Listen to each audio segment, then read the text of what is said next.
So I'm someone that hasn't weighed themselves, counted a single calorie, and has no idea what body fat percentage they have been sitting at for the last 2 years now. And before I tell you exactly what we're going to do today, I want to take you back slightly and tell you why I haven't tracked that information for such a long time. And a lot of it goes back to data and the role that data plays in my mind, and how destructive data can be, but also how useful data can be too. Because I have an idea of generally how well my business performs. I have an idea of generally how much exercise I do on a week. I have an idea of generally how many times I see a friend. This is data on a daily, weekly basis.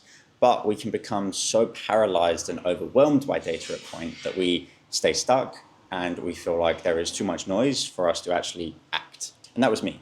I was someone that had all the information and all the idea on how to act and how to operate and how to complete, but I never quite had that follow through. So I was always left blaming me. And unfortunately, what it led to was a lot of all or nothing approaches when it came to fitness and nutrition. It led to binging and spiraling when it came to foods. It led to over excessive exercise, hours of cardio just to do nothing at all for multiple weeks and kind of just rot in bed, eating thousands of calories from Uber Eats. It wasn't a very fun time. And where it all changed for me was when I gave up the calorie counting apps, when I gave up tracking every single data point on my watch, for example, and I went back to the old days. I now have just an analog watch. It's $100 from Timex, and the Garmin that I used to have, I don't even know where it is in the house anymore.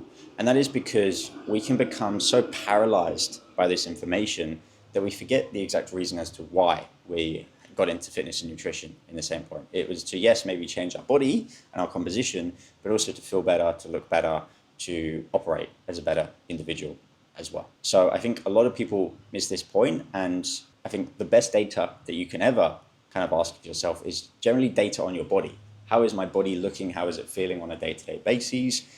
And that isn't something that you need to assess with a weighing scale or a calorie counting app on a day-to-day basis or multiple times during the day. But that is the rant over as to what the context is, why I haven't weighed myself in the last 2 years, why I haven't counted a single calorie in the last 2 years, and why I've never really tested my body fat. But today we're gonna actually do that, and I'm gonna tell you exactly what all the data means. So let's go meet Sean. Hello, sir. Hello, sir. So we are, I'm sure it can hear me through there. Yeah, it looks like it can. Let's hope so. With Sean. Sean is my physio, but also the holder of this in-body scanner, which today we're going to use to test my weight, my body fat for the first time in 2 years. So yeah, it's been a while since I've kind of learned this, but I'm keen to understand what the data shows. And I guess, yeah, maybe start us off by telling us how it works and why we use it and why we would just rely on like a weighing scale normally. Yeah. So with weight scales, it's a generalized kind of indication of where you're at. The one thing that it obviously can't tell you is what's your muscle mass, like how much muscle is in your body. Yeah. And then obviously how much fat, because these things can change. So you might be overweight in a general sense, but you might actually have more muscle mass. So you're actually not overweight. So it's good to find out, you know, the difference between those. All right, see. Cool. Ready to go? Yeah. Socks off. Jewelry? Jewelry off. Because it stuffs with the magnetic field, so sometimes it picks that up as fat. How does this actually work then? Like that's what I'm interested in. Yeah, so it's like it sends a current through your body and it detects water resistance.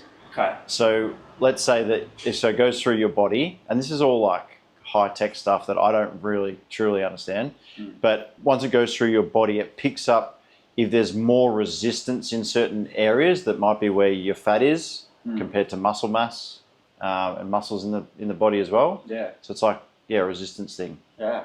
All right, sweet. Looking good, by the way, Georgie boy. Thank you, man. Yeah, getting to a nice like lean level and happy at this physique. Yeah, it's good. Right. And you're not counting any calories. I haven't counted the calorie now for Not 2 years. one.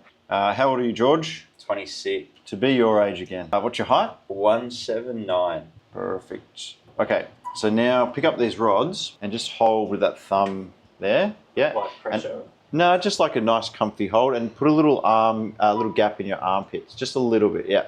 And just hold steady and no talking No smiling. I've never heard you this quiet, George. 5 minutes later.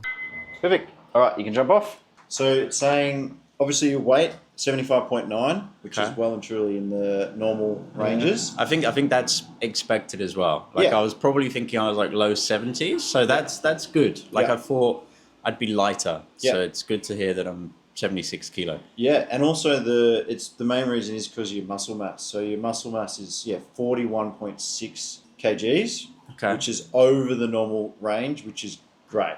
Okay, good. So the normal range is between 30 and 37 kilograms. Yeah, You're at 41. there we go. Your body fat mass is at 4 kilos, Okay. which is obviously under, but that's good. Yeah. Normal range is between 8 and 16 Okay. kgs. Cool.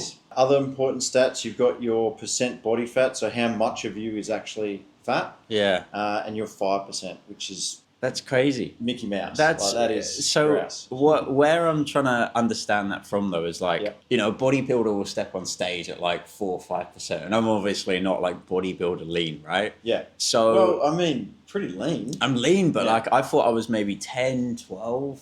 Yeah. So when I say I'm- like I think I take this with a pinch of salt, I'm like, okay, now I see that, and I'm Yeah. like, all right, So your basal metabolic rate, actually doesn't. It's not relevant for you because it's all based on calories. well, let's talk about it too, because Okay. I think most people that watch these videos don't really. I had a guy that commented yesterday, which was really cool. Came to my Instagram from my YouTube video of Yeah. like my day of eating, Yeah. and he was like, I just have no idea how to not count calories Yeah. because all the information online is how to lose weight with Yeah. counting calories. Yeah. So I'm burning at rest every single day 1900 calories basically. Yeah. So if I sat in bed all day, If you did absolutely nothing just for you to stay alive and all your organs to work and at rest, yeah, you'd burn through 1900 calories. But then obviously, you're quite a fit guy, you go to the gym, you walk, so you might end up spending, 2500 calories is what you need. yeah.